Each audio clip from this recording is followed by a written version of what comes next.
everyone, and welcome to Divine and Conquer presents Madame Jess's Spicy Book Club. Woo! um, we are here tonight, and I do have a new spicy haircut. Woohoo! um, we are here tonight to discuss what we thought of Restless Spirit. It's by Briana Michaels. It is an interesting romance book, I will say that. It is the first reverse harem book I ever read. This was the first one, and then I was like, oh, I kind of like this genre.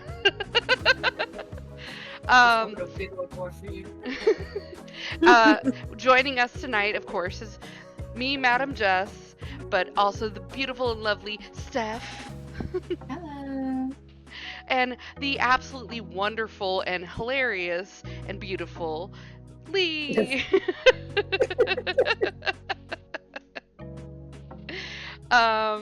Yes, so we are going to get into this.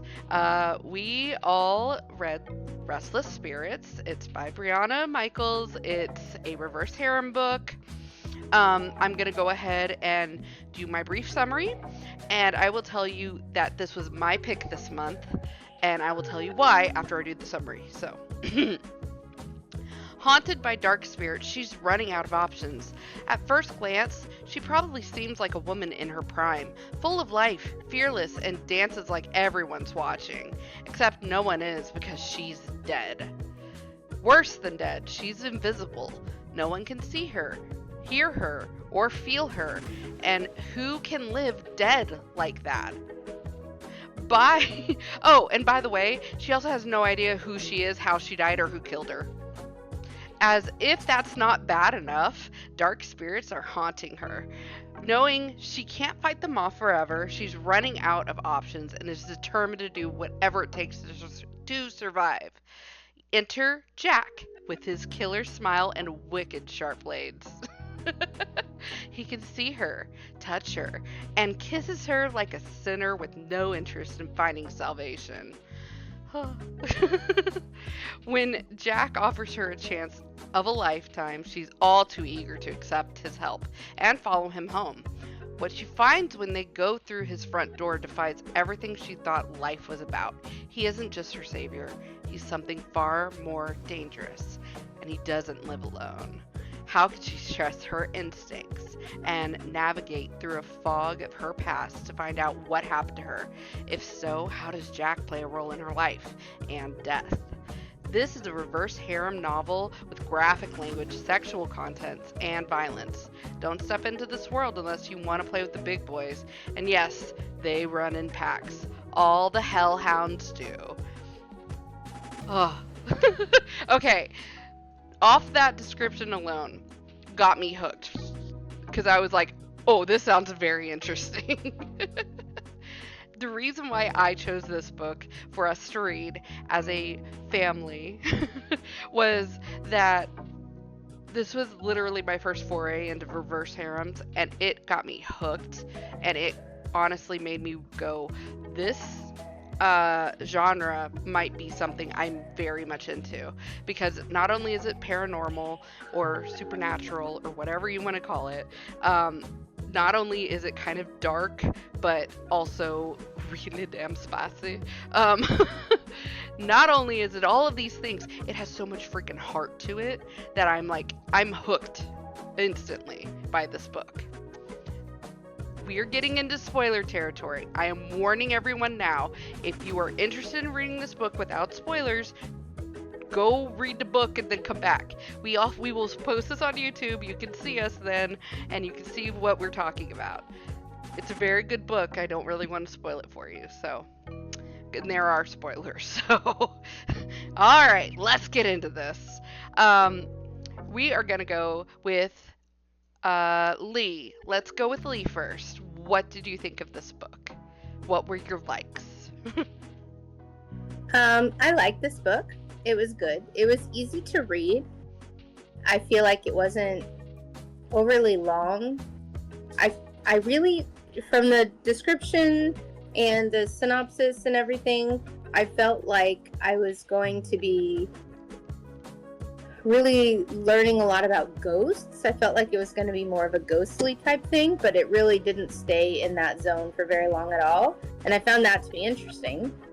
I'm still not a huge fan of shifter type romances. I guess I just haven't found the one that is the best for me.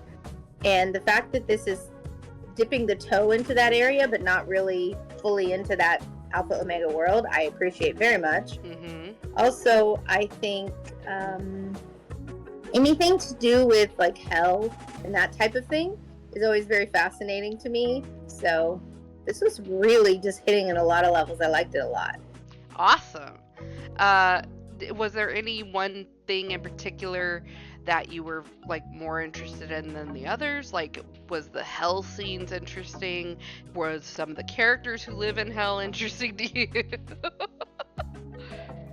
I think definitely.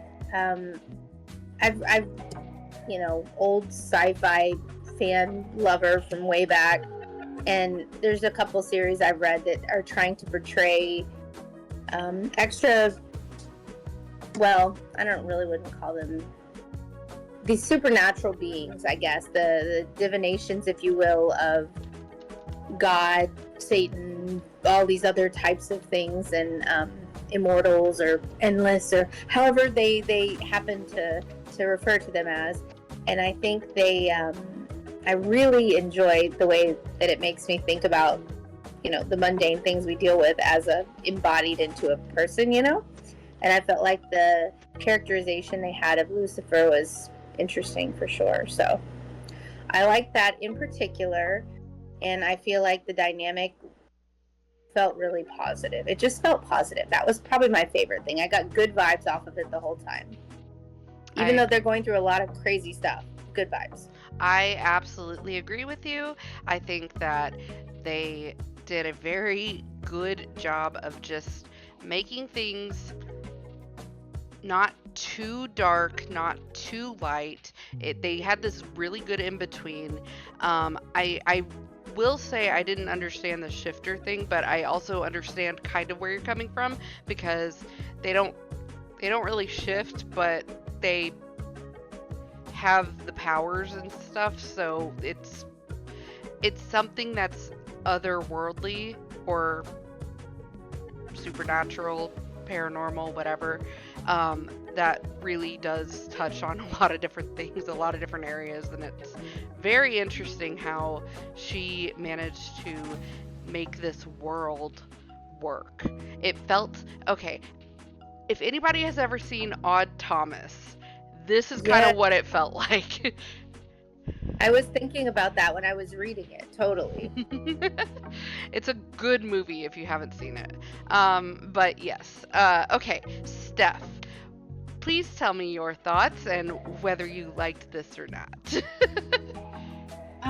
There's some things I agree with Lee. It was very easy to read. It didn't have like too many like fluff stuff, like to make it longer and to kind of like add more descriptions. It was just like easy to read. It was like a nice little 200-300 page book.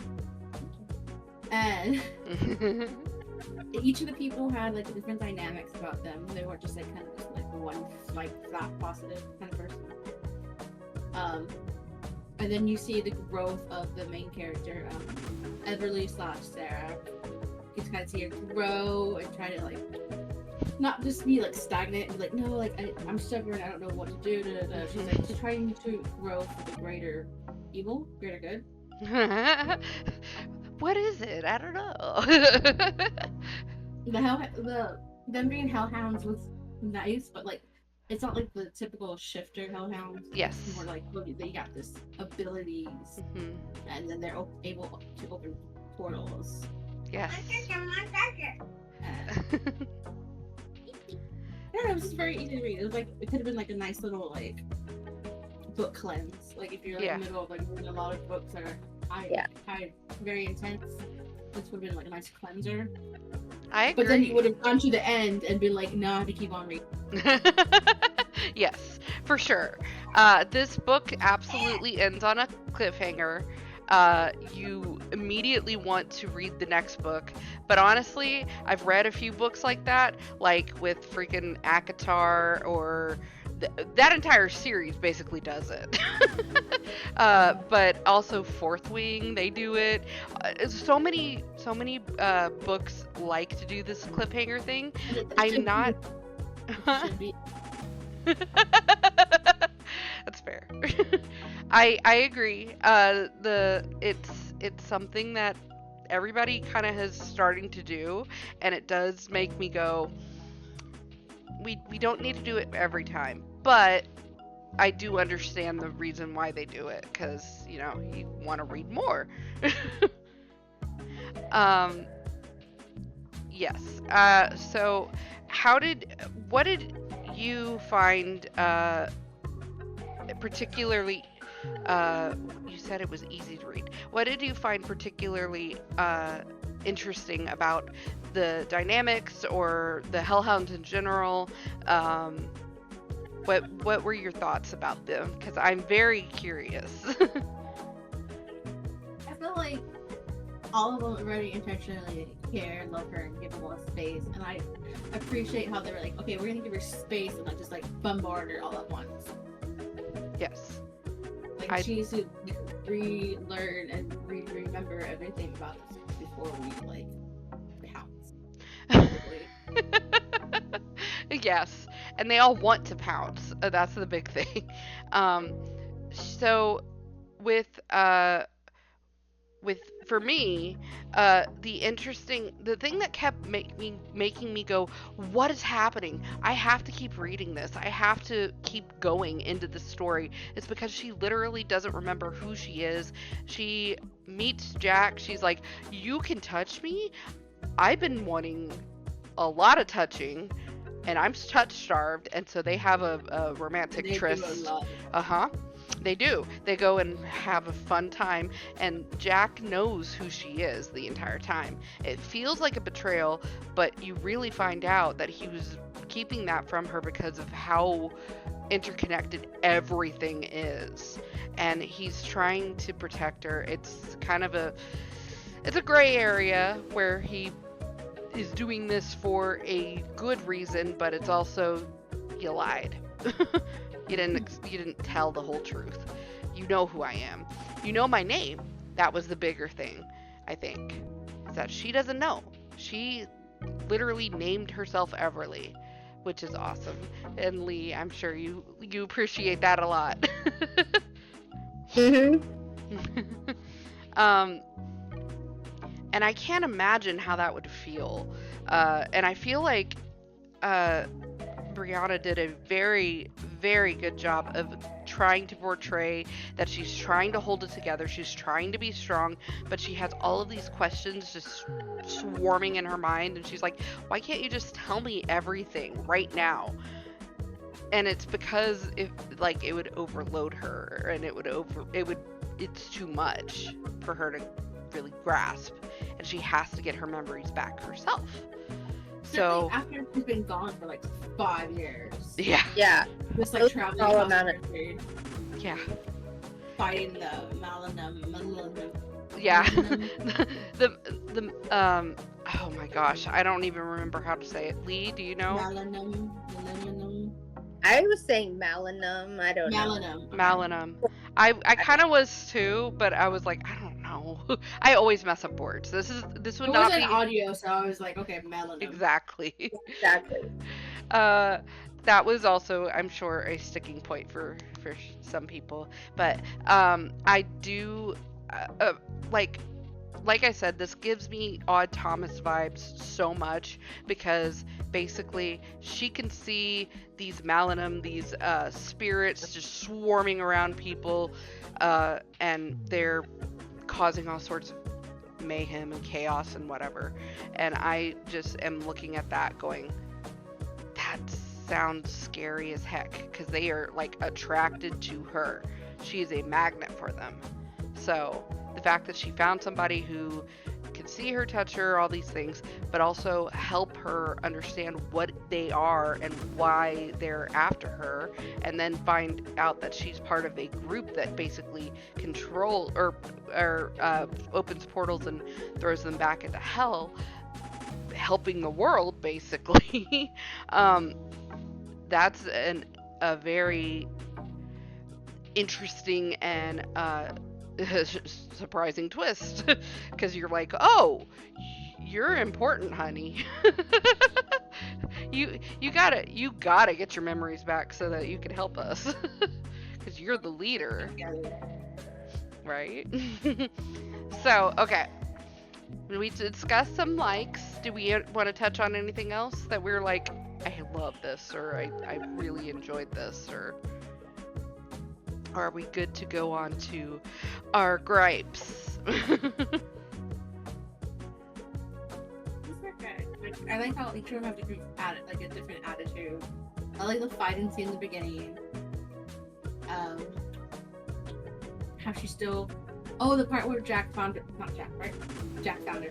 She was like already returning, and like each of the guys got like all possessive. Like, what? She's returning? Yeah. That was kind of sweet, but also at the same time scary for them. I know. I loved how freaking emotional they got when they saw her, because they were like, you're alive, you're not dead, and it just made me go, oh. I also have to say, I love Lucifer's character. Yeah, he's a good character. Lucifer's very he's interesting. He's like a mother character. hen, basically. Yeah. Like, these are my babies. This is my favorite. This is my favorite. Sarah's my favorite. Sarah is the best. I love her. And he admitted, like, he kind of fell in love with her. And I was like, oh. Okay. Lee, do you have anything else you want to touch on or give us any information about, or something you liked? Still on likes? Yeah, we're still on likes. We're about to go into gripes. Okay, I like the dynamic between the guys. I think some of the other reverse harems that I've read, they have, they have moments where, they all have their own time, and, the fact that it feels still very much like fantasy that all these guys are sharing and very good, no jealousy, is nice. But I think in some of the other ones that I've seen, a lot of the guys become very interested in each other. Sometimes it's a brother relationship. Sometimes they're also attracted to each other. Mm-hmm. So I felt like the way that they did this was very middle of the road. Yep. It was supportive, like we're all kind of basically like a military unit, or we're all a group of fighters. And so we have this fighters camaraderie, and we all have needs, but, there's one source for our needs, essentially, at least for her. So I thought that they did that pretty well. I didn't find myself going, yeah, right, the whole time. Which I think is sometimes what I struggle with a little bit with the reverse harem. So I was like, okay, they did a good job. You know how I am. I like it to be somewhat realistic, and I felt like the intimate moments were pretty much realistic. There may have been one or two times that I was like, maybe not. But, I mean, the fact that we got a Jack and Eli sandwich was interesting. Yeah. Oh, and I thought of another one. Yep. So, sometime, and I've, we've gone into the foray, and there's been a lot of very explicit detail. Yeah. Explicit detail. And I feel like this one, again, felt more middle of the road. So we don't have, like, down to freckles on everything. So it leaves you open to figuring out some things on your own, which I think sometimes is kind of fun to have. Yeah, I like to know what freckles are. Yeah. See, I agree with this, because I am very much I'm a visual reader, and so literally what happens is I visualize what I'm reading, And sometimes I can do it without the detail, and I kind of enjoy that more because then I'm like, oh, this is what they look like, or this is what this would look like, or this is how this, yeah, whatever. And I kind of like that somewhat more sometimes. I also I also do like details, so it's kind of depends on the book. So I loved that she went middle of the road with this. I felt like that was the right choice with this type of book. Thank you for bringing that up. I love that you agree with that. That you brought it up and are enjoying that about this. Okay, we've talked about our likes. We're now going to the gripes. Yay! So, we'll switch it up this time and we'll go Steph first. Well, besides it ending on a cliffhanger, which will always be a gripe. Yes.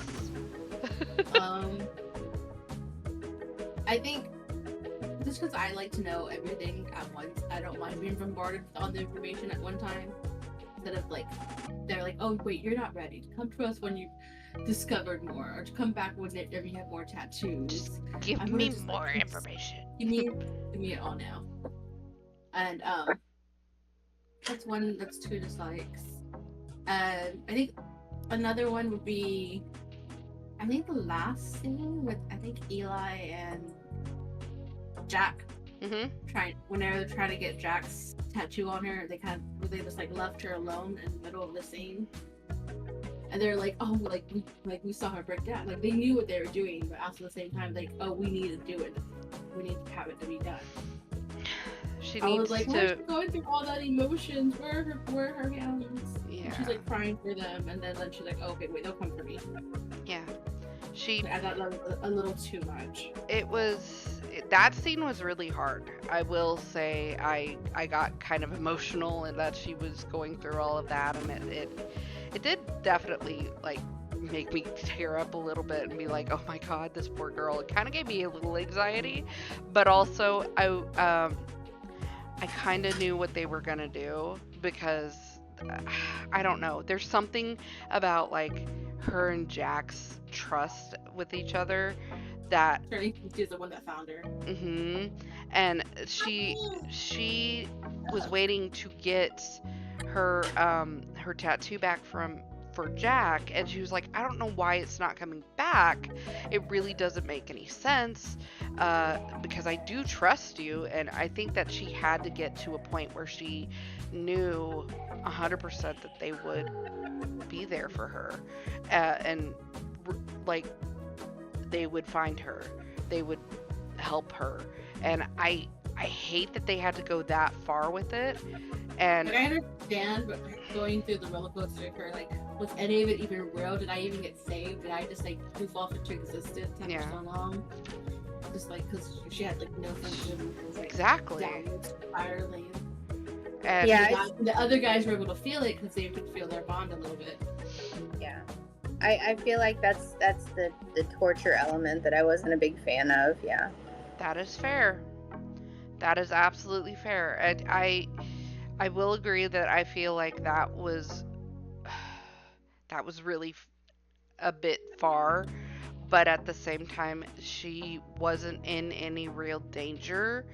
She was physically safe. It was her mind, and unfortunately, she could have very easily snapped and like not have been okay.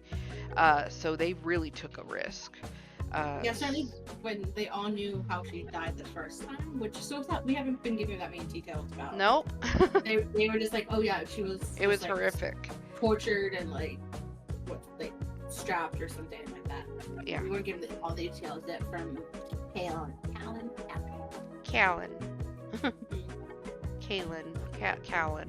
I don't know. It's certainly that's how her second death kind of it was incorporated too with all the. She was strapped to the table with the people with the masks. Yeah. That I'm very interested to read the rest of the series because of a lot of things that were left unanswered. But it's also it's also one of those things where we're like, I know why you did this. so we would be interested in reading more. I know. Okay. So, Lee, what were Yeah. your major gripes? I think Steph probably hit all of them. You know, there's like some torture elements, and in that regard, when they're talking about how things are going wrong in hell, and they're trying to describe how bad things are, but it's like a little bit of a closed door on all of the most horrific torturous type things, because I don't think that's where this book is trying to go. Yeah. You know, I don't think they're necessarily trying to give you the worst haunting images, but then in sharp contrast to that, when they're describing what happened to Kellen, Yeah. they give you a fair bit of detail, and that was the part where I was getting pretty emotional, because I was like, it put me in that mode, and then I started thinking about like Braveheart and other things. It was like this whole moment where you have that tragic loss where you can kind of see what's happening and you're powerless to prevent it. The ultimate trope of the Greek tragedy, you know. But I think that was a little bit of a gripe of mine, because I don't think she had to go quite that hard on that one part, because everything else she did was really kind of middle of the road. Yeah. So if that's something that's a trigger, I would say maybe that wasn't the best. But also, you're really trying to get into an emotional space, and I think the one, and again, I'm just going to use the word trope, that I think that they always hit on when they're trying to balance all the different personalities of the reverse harem type. There's always one really broody person. There's one that's, you know, had some major tragedy or something like really, really rough happen, and it's like the hardest shell to crack, if you will. And I know they were trying to build him up that way. So that's probably not my favorite. I feel like they could have just all been more fun, but that's just my choice. So it's not really a bad thing. I understand why she did that, to kind of give everybody a piece of whatever, to give you a kind of a more dangerous guy. But I don't know.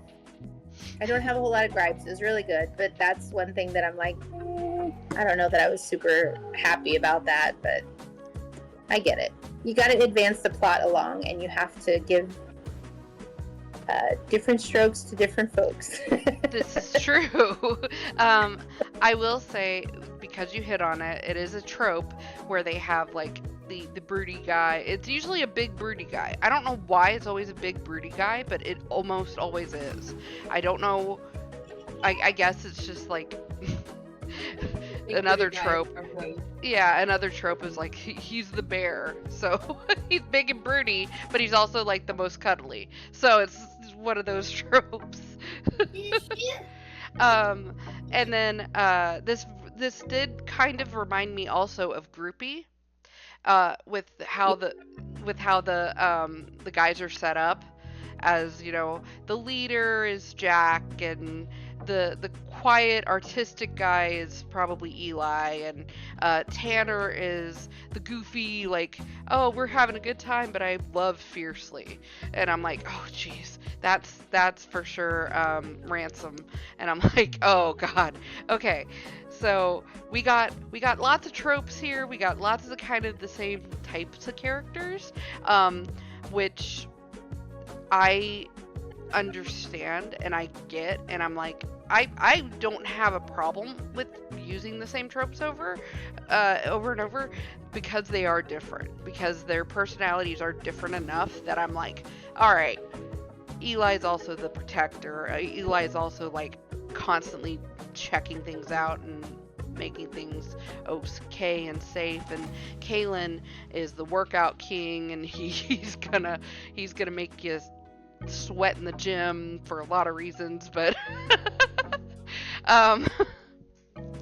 you know, I understand where it's coming from, and I do appreciate it too, because I'm like, this is something that hits on a lot of different levels. The things that I had a problem with personally was So it felt like the Malinum were just this constant threat that she could bring in at any point that there was like a slow point or something like that, or the conversation was getting like, oh, she's about to learn something big, here they come, or something, and you're like, damn it. So that was something I was struggling with a little bit, just slightly, because I was like, I know what you're doing, and I just want more. But I know we're gonna get more information in the other book, so I'm like, okay, it's not that big of a gripe. It just is a plot device that helps move the story. I am so freaking curious about Lucifer's character because of how he is portrayed. He's portrayed as this like super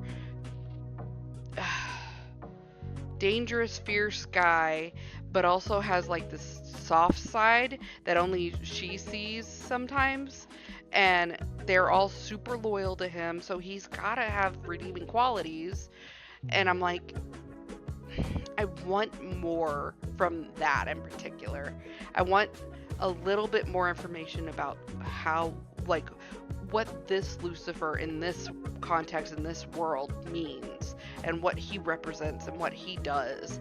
I also want to know about what the freaking Hellhounds do, other than like, chase these Malinum and open portals and send them back to hell. Because that seems like a never-ending problem. And I kind of I'm like, well, what else do you do? You have to do something else, because that can't be it. So just a few little things that I'm like, what is this? What is this? I want to pull this thread. Give me more crumbs. Yes. I want to pull all the threads and know who is the traitor. Yeah, that's for sure. Because she never traitor. Traitor. And it happened on Halloween. In New Orleans. Yeah, New Orleans. New Orleans in Halloween. Halloween in New Orleans. That's what I meant to say. Seems so freaking specific, especially for this universe, for the Hellhounds. I'm like, what happened? Because something big must have happened, and she died. So she died again. Yeah. Also, why do people, like, when they die, some of them get a chance to be, like, reincarnated, or not reincarnated, but have a new life, kind of? Yeah. Well, I think she chose them from what she saw, but, like, how does she know who to choose? I also want to know that, because I'm like, okay, did she watch them? Like, I know. This potentially could be a good one. Yes. Because that also could be problematic, I'm just saying. Oh, and this is built to be a trilogy, right? Yes. And I feel like she wrote it all at once. Yes. And the way she paced it, I feel either that or her publisher was like, all right, this is where we're going to cut these books off. And so the first one does good, we'll do the rest. Yeah, I feel like there's probably all the questions we had in one are going to be answered, and then they're going to ask more questions to, wait till 3, and you're like, Yeah. I agree, and I'm also, this also gives me, for sure, and I'm sure you'll agree, Lee, supernatural vibes. Like the show Supernatural, because the first 5 seasons were basically done and written and done a certain way because of Eric Kripke and how he wanted this story to progress and what they wanted to have happen. And then because of the popularity of the show, it continued. But it was done they knew where this was going. They had this story written out, so it was super interesting. And I feel like this would be in that same vein, that they for sure wrote the story out at first, like what you're saying, and then they just broke it up, because that's what it feels like. I could see this on the CW for sure. Oh, A yeah. little bit Oh yeah, definitely. listen. Oh, for sure. I would really rather see it on HBO, but because spaz. Anyways, any Well, other? Yes. I thought one more gripe. Okay. A lot of times, especially since there's a fighting, they say hunter, they say like martial element to the group, and she's supposed to be this awesome, amazing fighter, and they're starting to do the training, the trope training montage where they're whooping her back into shape, whatever. She doesn't really see a lot of action. They're trying to specifically keep her out of some of the big fights, except for the very beginning ones where she wasn't really well equipped. And so once she becomes more able, the first book ends before we really get to see her do a lot. And I kind of wish I would have had some of that. Yeah. Because it would have been nice to establish her more as this badass, which I'm sure is coming, because that's what they keep talking her up as. All of these men worshiping her for how bad she is, so let's see it. Yeah, I agree. I would rather have had a little bit more show than tell. And I 100% agree with you. Okay. Any more gripes for now? No? Okay. Then we're going to go into just a small little fun game segment, basically, where to get to know us better, we're going to tell you which character we would think that we would end up with. Does anybody want to go first? I'm just going to leave the floor open. Okay, I guess I'll go first.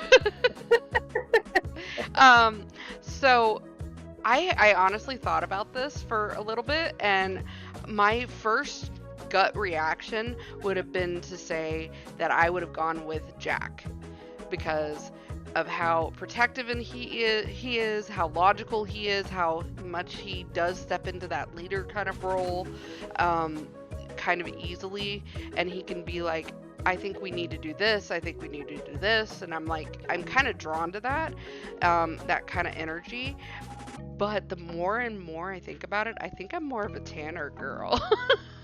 Because he just seems to know her mood pretty well, and he can also help get her out of her head, which is also, oh, I love that about him. He puts on music for her, he cuddles her, he takes care of her in ways, and he also flirts like hell with her. And it's great, and I love it. But he also isn't like demanding of her either. He's very much the soft, kind of gentle guy who you just want to cuddle with, and I'm like, I really like that. I don't know. I think I'm a Tanner girl. Lee, who do you think you would? Yes. Eli. There's so many times that she refers, kind of what you were saying about Tanner, but I would disagree a little bit with yours, because there's so many says that Eli can read her mind. Like, he knows her thoughts. He's like one step ahead of her, already anticipating what she needs, and doesn't really make her explain a lot of things, which I think is so nice. And he's more quiet.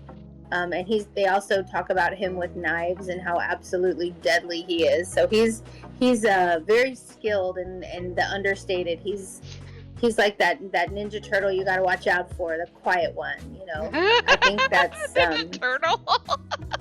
Yeah, the Ninja Turtle that's more quiet and smart and reserved, like Donatello, I know, that was your favorite. Well, and honestly, I think that's where my taste tend to lean anyway, if I think about that. So, yeah, I think I would have probably been more attracted to him because he seems like, I mean, they're all great, for sure. But I feel like Tanner tries to be the comic relief. He tries to, make light of things, and he has the most expressive use of the word fuck. I love that, honestly. Which is so fun. But I will say, for him in particular, I think he reads her mood.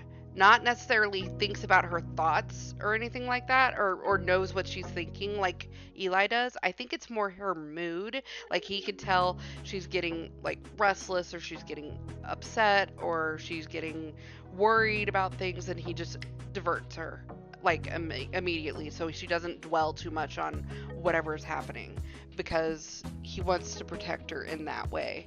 That's the kind of thing I was talking about. But I do understand what you're saying, though, and I do agree Eli's freaking awesome. Steph, who do you think you would pick out of all the guys? I'm torn between Tanner, because it's mostly the same reasons you are. Kind of more like chill, relax. It's like the techie dude. They've watched the Lord of the Rings marathon. I know. And Callum, just because he's been with her for like 300 years. Yes. He has like this 100% like loyal devoted towards her, and like he was gutted when she like assumed that he was a traitor for a minute. Yeah. I don't know. He was how he's mentioned at the beginning, like he's her wolf. Yeah. He's always like next to her and by her side and has her back. I agree. I absolutely agree. His characteristics are so I don't know. There's so much to him. I want more of who he is. Not necessarily what he's been through, but who he is. Because there's so much there. I know there's so much there. Yeah, and they need to unpack more. I agree. I absolutely agree. And I think that we will get that in later books. I would be shocked if we don't, to be honest. Because of how well she did this first one. I'm like, you have to continue doing this good.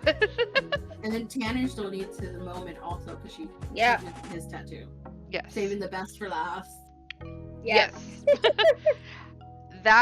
Okay, the fact that he was also like, I'm very passionate. I'm like, fuck. All right then. Okay, so yeah, that was something that I was like, I think I'm more of a Tanner girl. Alrighty, it is about that time to wrap this up. So we are going to rate this book from 1 to 5 stars for a general rating, including plot, summary, characters, all these fun things about the book. And then we're going to do our spicy rating, which is 1 to 5 chili peppers. So, Lee, what would you rate this general rating of this book? So on a scale of 5, I would probably give this a 4. Or maybe even a 4.5. I really enjoyed it. It was like Stephanie said, that there's like a cleanse read, or maybe like a beach read kind of feel to it. Like really enjoyable. You don't have to really like sit down like you're reading a doorstop, something massive, 1,000 pages. I just enjoyed it a lot, and it made me really interested to want to keep reading. Awesome. Plus, it would really get on Kindle. Yeah. They're just there. Yep. I think all 3 of them in the trilogy are, so. They're on Kindle Unlimited. Woo. So please go read. Yes, I agree 100%. Steph, what would you give this book? General rating. A general like 3.5, just because I wanted more.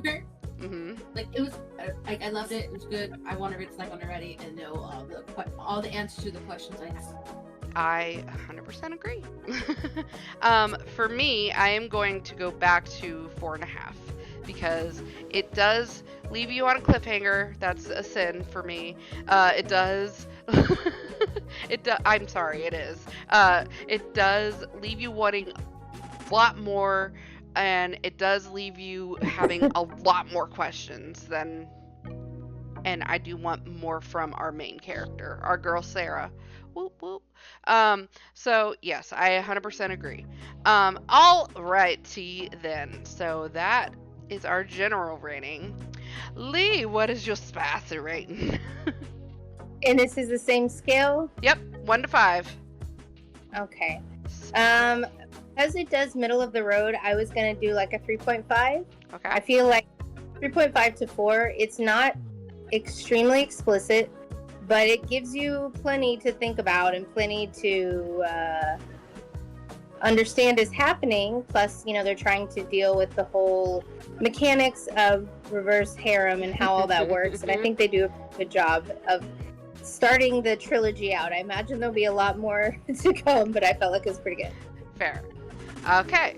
Steph, what would you give this spicy rating? I feel like the same 3.5, 4. 3.5, 4? Okay. Like each of the guys had their nice moment. Everything was like not each of them. Most of them had their moment. Tanner didn't. We're missing Tanner. You're missing Tanner, and I'm dying.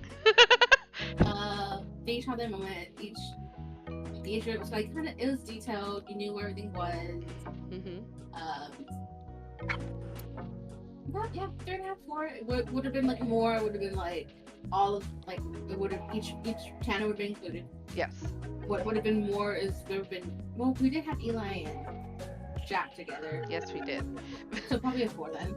All right, 4. We could have had like a 5 or more is like all of once. That might there's nothing for that for later. There's 3 books. There's 3. So who knows? Maybe we'll like book number 2 more than the others, or book number 3 more than the others. We will see. Because I'm definitely reading more. I cannot stop. Okay. So for me, for this book, I absolutely am giving it a 4-star rating because of all of the Jack we got in the beginning, and I'm like, whew. Jack brought it for sure, and then we got a lot of Kaylin too when they made up basically, and I'm like, okay. And then we got some Eli, and that was also really good, and then we got Jack and Eli, and I was like, yeah.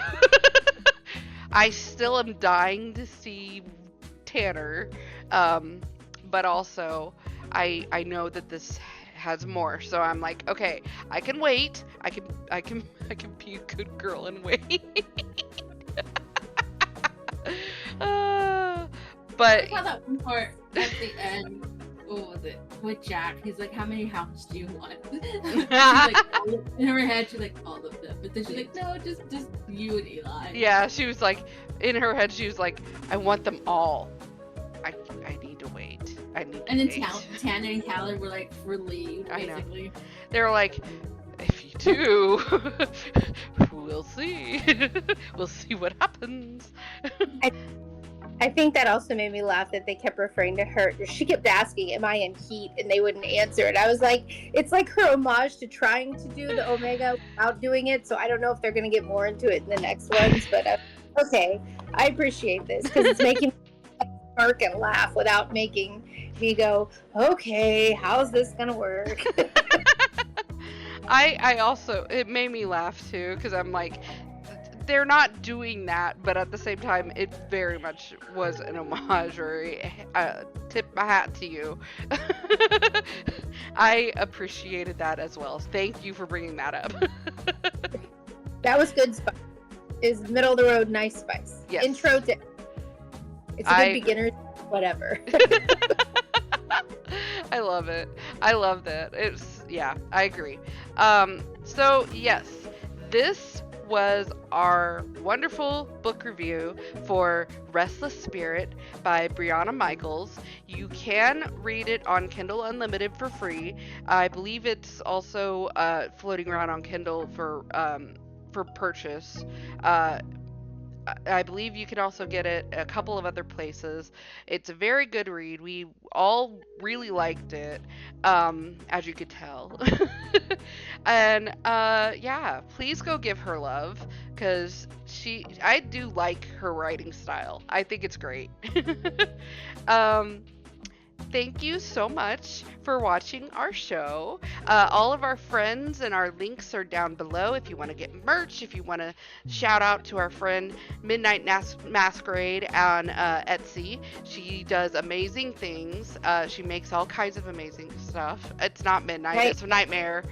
I did the same thing Jesus did. Dang it. Yep. It's Nightmare Masquerade, not Midnight. My bad. I'm sorry. Yes, so we have all of our friends down below. Please check them out. They are amazing people and they make amazing things. We have friends at Nimroot who make amazing dice trays and DM screens and tables and all kinds of stuff. All the nerdy things. We love them. Yeah. We appreciate you watching us so much. Please be kind to yourself and to others, and we will see you next time. Bye, guys! Bye.